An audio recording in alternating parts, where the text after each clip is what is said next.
পরিত্যক্ত খনিতে সোনা খুঁজতে নেমেছিলেন। সঙ্গে ছিল ক্যামেরা, তাতে ভিডিওও তুলেছিলেন নেহাত মজা করার জন্য।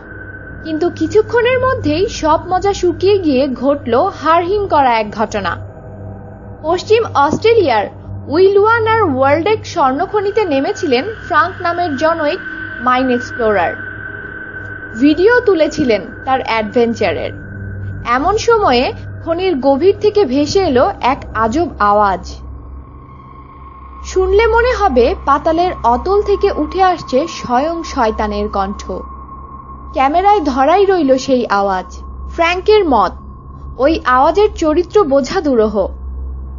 তবে এটা যে কোনো পাখি বা সাপের আওয়াজ নয় সে বিষয়ে কোনো সন্দেহ নেই। তাহলে কিসের আওয়াজ ওটা? তার উত্তর নিয়ে এই মুহূর্তে মাথা ঘামাচ্ছেন কয়েক লাখ মানুষ। ইউটিউবে ভিডিওটি আপলোড করা হলে সোশ্যাল মিডিয়া ভাইরাল হয়ে পড়ে। অনেকেই নাকি এই আওয়াজের মধ্যে শুনতে পেয়েছেন কাম আউটসাইড অথবা ক্যান ইউ সি মির মতো বাক্য। আমাদের সাথেই থাকুন আর সাবস্ক্রাইব করুন।